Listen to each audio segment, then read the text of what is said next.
So our topic today is kitchen use of essential oils, and we've had a series going on to speak about different uses of essential oils. And one of the conversations that we had earlier in the week was about using essential oils for breathing, to help us as we smell them, to make us want to breathe more deeply.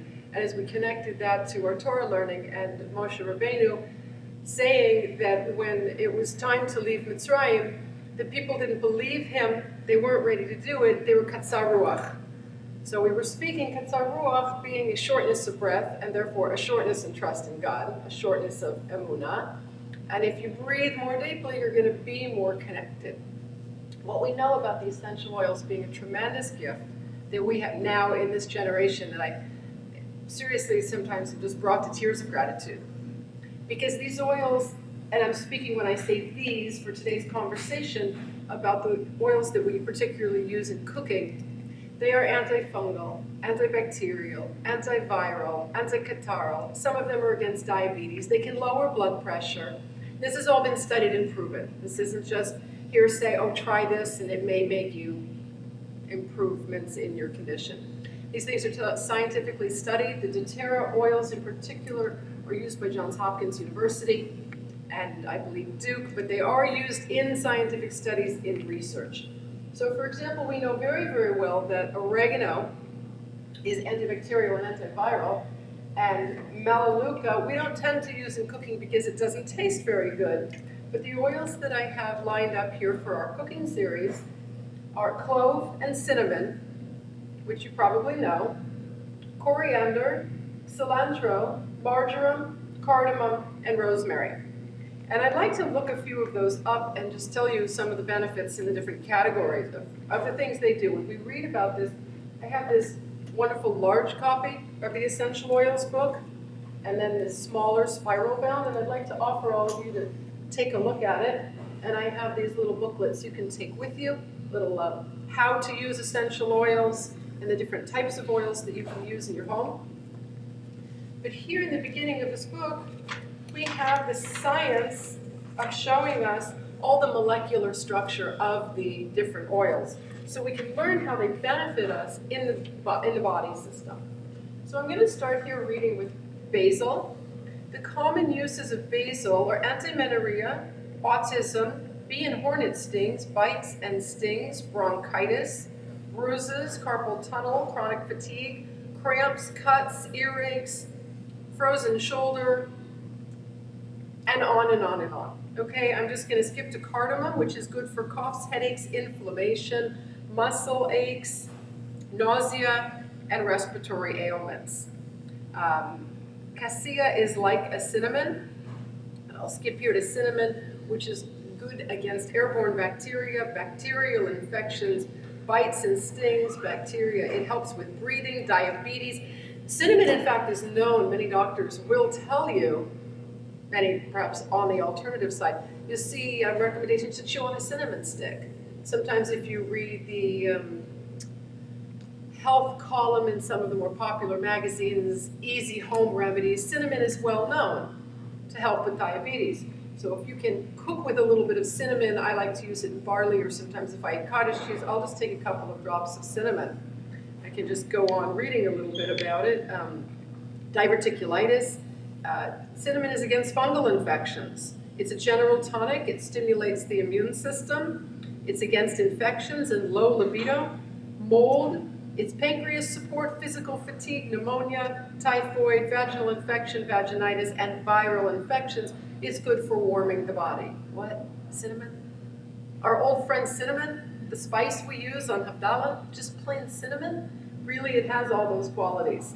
If I were to go on and on and on, and I'd like you to pick up these books at the end of the talk and come and take a look up anything you want. These books are designed in two formats. In the first half, you have anything alphabetical. So you have the arborvitae, and you have the basil, and the cardamom, and the cinnamon, and the cassia, frankincense. You have everything here alphabetical in the first part of the book. And in the second part of the book, you can look up anything by disease.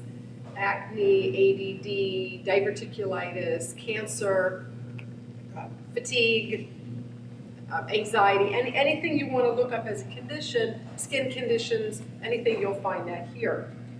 there are a few ways that we like to use the essential oils. I'm going to pull out the little diffuser, show you how simple it is to keep this going. Some of these, we're talking about using them in a cooking sense, but another technique for using the essential oils is aromatically. So you diffuse them. This is a great little diffuser because it's a USB, so it's very nice to be able to carry it anywhere and use it in your car. Here's another cooking oil, which is thyme, and I'm going to just do like we do, which is put in a few drops. This is Citrus Bliss. Here, let me pass this around. And in just a couple of minutes, when I turn this on and I have a little battery pack, a little backup battery pack that I can take with me.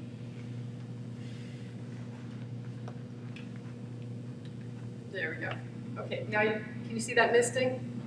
So we tend to use and think of the essential oils being aromatic, but the purpose of this talk is to go through how we would use them in the kitchen and why it would be more beneficial than your typical dried herb. So how many of you have ever made something like a roasted potato with rosemary? Okay, so that's pretty common, that's pretty easy.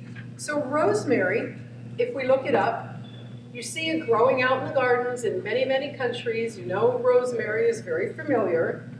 So the rosemary properties are analgesic, antibacterial, anti-cancer, anti-catarrhal, antifungal, anti-infectious, anti-inflammatory, no, I'm not kidding, I'm going on, antioxidant, and expectorant. Expectorant means it helps you pull up a cough. So if you want to smell the rosemary oil, let me let you pass that around. And it smells like a very strong rosemary. And what we suggest, what we learn from the learning, the reading, the buildup that we want to be finding for ourselves in the essential oils, is to use them at the end of your cooking if you want all these properties. If you want to have this goodness go into your body, don't cook with it throughout the whole oven or heating process. So you will potentially heat out the potential good in the essential oils, in their healing qualities. You'll still get the smell. By the way, this has no heat going on it. This is ultrasonic. So it's actually, it comes out very cool, and there's no danger like lighting a candle. And the candle diffusers, the old-fashioned ones, heat the essential oils to a degree that you may lose some of the benefits. You still have the smell, but as far as breathing in the benefits of this, you get that through the diffused oil. So the common uses of rosemary, I read to you what are the properties of it.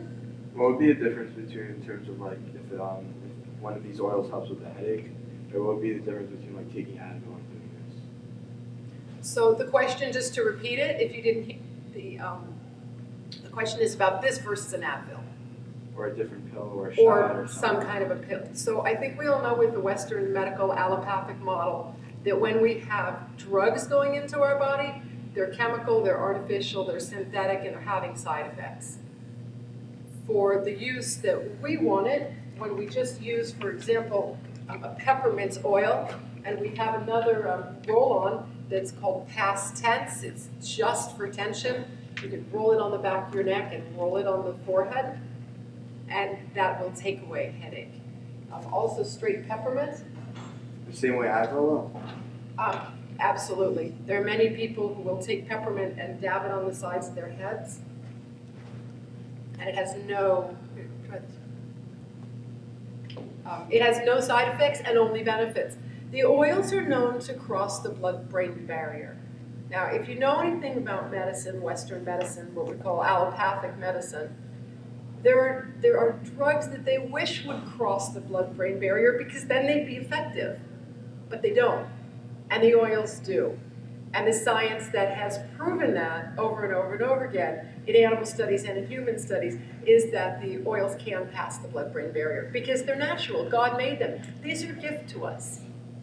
A little aside, if I can digress, also because some of the oils that were burned in the Beit HaMikdash, the oils that were used in the temple times by the priests. We have a paragraph that we read every day and also after Musaf on Shabbat, and it says the 11 oils that are in the Ketoret, and cinnamon is one of them. And as we read, it's antibacterial and antiviral, and it helps with anti-cancer, so many things. And the priests knew from God's word to use these to help the people, to help the breathing, to have these going into our body, and they were fighting infection. I don't know that burnt cinnamon has such a great smell. Cassia, which is even stronger, which I also have here. If you want to come up afterward, all of these are available.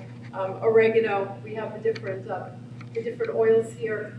Some of the ones that I haven't mentioned here that I also personally use for cooking. I use lime in my cooking. I use lemon in my cooking. But any benefits that you're going to learn about lime or lemon or bergamot or any of them will all be intensified if you use them just at the end of your cooking. Wild orange, very simple oil. You may not have thought of this.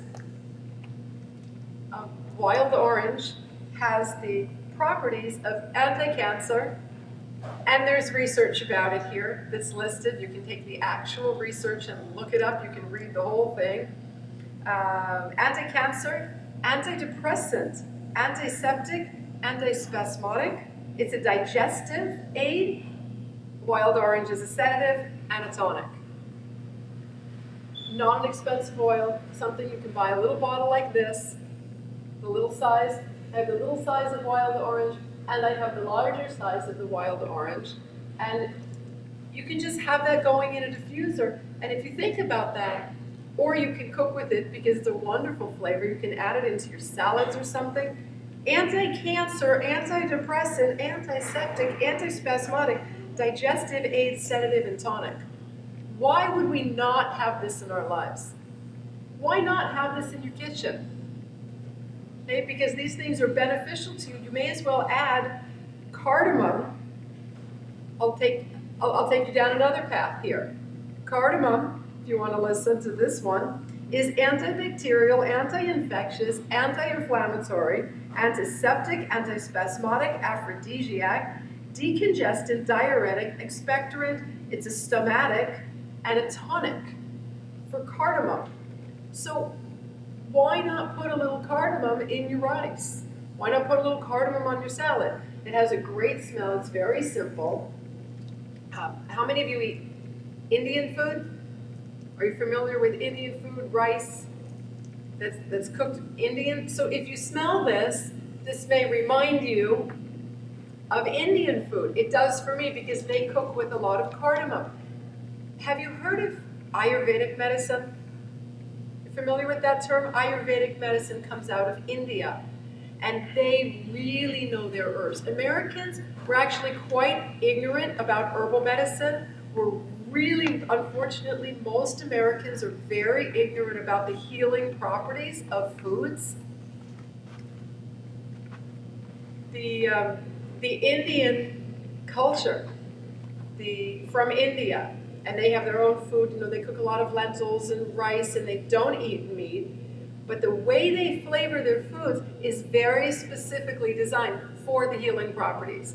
They're very aware of body types, what they call dosha. There's a pitta, a vata, and a kapha type in Ayurvedic medicine. And they will specifically design foods. There are cookbooks in Ayurveda, and the cookbooks will say, for example, someone who is a pitta type, who is hot and fiery, who has a lot of energy, and should be using calming, cooling foods. Whereas we read about the cinnamon is warming. So for someone who's already very fiery, very hot, very active, don't want to be having warming foods, and coriander and marjoram and cinnamon all happen to be cooling, have cooling properties. So those can just be added to your foods. And they have the benefits, as we were reading, anti-cancer, antiviral, antibacterial, antifungal. Any of these that you're going to add to your health regimen just when you're eating anyway, will hugely benefit you. Oregano on the bottoms of the feet, if you're not feeling well, can end a virus or bacterial infection before it enters your body. Oregano is extremely, extremely strong, and no one in this room would forgive me if I asked you to taste this, and it's really, really strong, even to smell it. But together, oregano, thyme, and melaleuca, either cooked or you can put it on the bottoms of your feet. The feet are the largest pores in the body, and if you put a drop on the bottom of your feet, watch this, you don't even have to touch it. Rub your feet together, just put a drop like over by your big toe. Rub your feet together, the oils will go into your skin and they will end up in your bloodstream. And then you get the benefits. I'm going to read to you oregano, and again, I'm reading from the Modern Essentials in the larger copy, and I recommend to you, I invite you to get the smaller one. I'll have this available for sale for you or to look at after the talk. And there's also a smaller copy of this book, a little one. Let me read about oregano. The primary uses for oregano, this is alphabetical: athlete's foot, calluses, candida canker sores, carpal tunnel syndrome, Ebola virus, fungal infections, immune system stimulant, against inflammation, intestinal parasites, MRSA, muscle aches, nasal polyps, parasites, plague, pneumonia, ringworm, staph infection, vaginal candida, viral infections. It's warming to the body. It's against warts and whooping cough. It affects the immune, respiratory, muscles, and bones. And if you look here with me, where it says additional research, this cannot be printed in the book if this is not scientific studied research. So it starts here on the bottom of the page, and all of that continues. These are all different research studies that have been done with oregano. But the essential oil of oregano is a whole different conversation than just putting a little oregano that's dried and probably irradiated and probably was not grown organically. So, you may get a little taste of oregano by taking some herb into your food. But if you want to live well, if you want to clear out any issues, if you want an antibacterial, antifungal, antiparasitic, antiseptic to the respiratory system, antiviral, and an immune stimulant, have oregano in your life, please. Buy yourself a bottle of oregano oil, and if you have kids, and I imagine a few of you out here do have kids, put it on the bottoms of their feet when they say they have a sore throat, or if that runny nose starts. Because a lot of us who are used to the oils, my friends and I who use these all the time, we will put a drop of this into a tablespoon of olive oil and just, that is a way to get this into your body. Not necessarily a favored way for people who aren't, pretty strong and determined to do that. Another possibility is to take a veggie capsule and drop it into the veggie capsule. That also takes a little bit of patience and experience. But some of our other oils, like here I have frankincense and On Guard. On Guard is the protective blend. So these three together, frankincense, On Guard, and oregano, are known to be an amazing kick your cold out of your body. Get rid of your flu. You put in 6 drops of On Guard, I think 6 or 12 drops of oregano, and a few drops of frankincense, and we drop these into a little veggie capsule and go drop, drop, drop, drop, drop, and then put on the cover and swallow it. And then you don't have to put it into anything, cook it into anything. And again, putting them on the bottoms of your feet. But since this particular class is about cooking with the essential oils, I'm going to stick to inviting you to put these into your salads, put these into your rice, into your broccoli, into anything you're cooking. You can look online on YouTube. I have my website, selfcareu.org, and you can look on YouTube and you can see some of my cooking videos and my discussing the doTERRA essential oils. You can find those online, YouTube, or on my site, and you can learn how to cook with them. So I'll put them in the water, although it is heating them. I get a great flavor when I'm steaming vegetables to put the oils, rosemary or cardamom or cilantro, directly into the water. I also scramble eggs. I think I have a video online of scrambling eggs, getting them almost finished, and then putting in a few drops of the oils, because I want the antibacterial, anti-cancer, antiviral, anti-catarrhal, and these other anti-parasitic, antifungal effects. I want those in my body. I want those in my body constantly. Do you want to wait until you're ill to then think, what am I going to do about it? These are pure prevention. Why not? Eat them, cook with them, use them, enjoy them, and benefit from them hugely, because we're beginning to learn. It's becoming more common. It's becoming more available to people to know this is available as a health protection. This is available to keep you well. In the active model of health prevention, it's a wellness model. It's a health and wellness model. We don't have a healthcare system in this world. We have a once you're broken down, go to a doctor who's going to give you a prescription for something or tell you need some surgery. Keep yourself well. If you're already in some state of illness, get yourself well, and all of these oils can help you. I'm going to mention for some of those of you who came in a little late, in the beginning of the book we have all the different oils from A to W alphabetically, and then in the second half of the book you can look up any disease, any condition alphabetically. If you want to throw out something, I heard somebody mention that they have a parasitic issue. So I'm going to look up here under parasites and read off to you some of the things that we are taught against parasites. So it's very simple in this section of the book. Parasites. A parasite is an organism that grows on or in another organism at the host organism's expense. A parasite cannot live independently and is fed and sheltered by the host organism without making any helpful contribution itself. Against parasites, we have oregano, thyme, fennel, and Roman chamomile. There's also a mixture that doTERRA puts out. It's called the Digestive Blend. I have it here. It's called Digest Zen. That's listed here. Lavender and Melaleuca. What is Melaleuca from a flower also? Melaleuca is tea tree.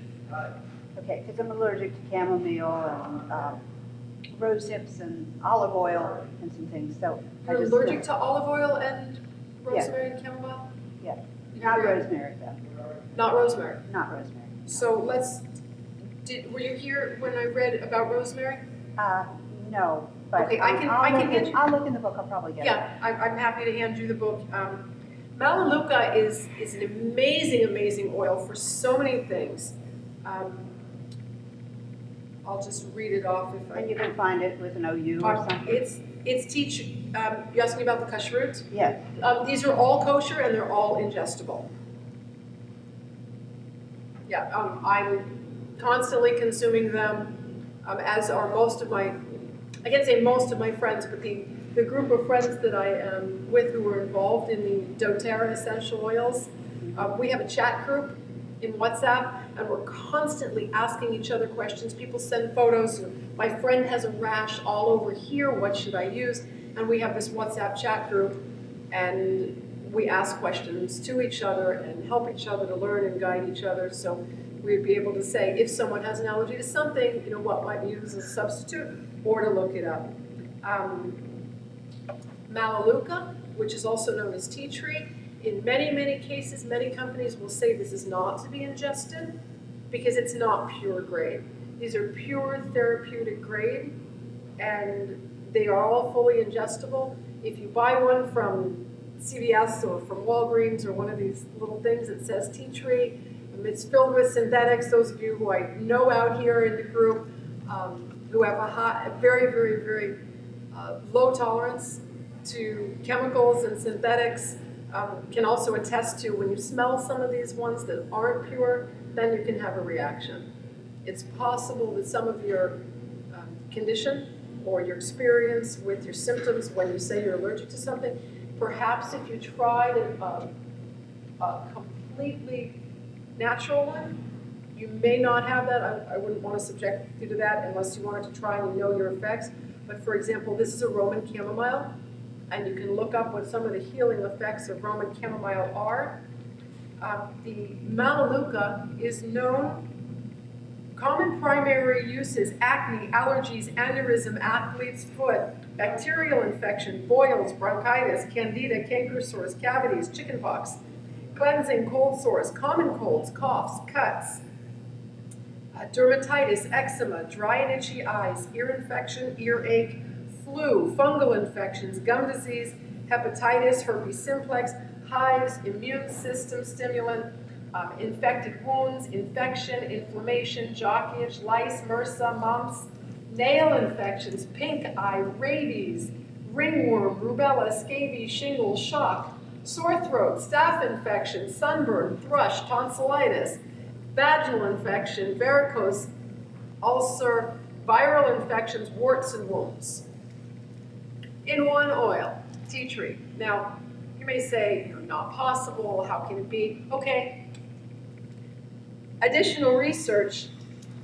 This is the scientific research. This is the real stuff. This is taking it into the lab, taking it into the human condition and seeing what it does. And how do they make the oils and put smell? How is it more natural? Great question. The most of these are steam distilled, and in the book it tells you how they're distilled. Some of them, if it's like the lemon or the lime, or some of them, they may be using the skins and the rinds.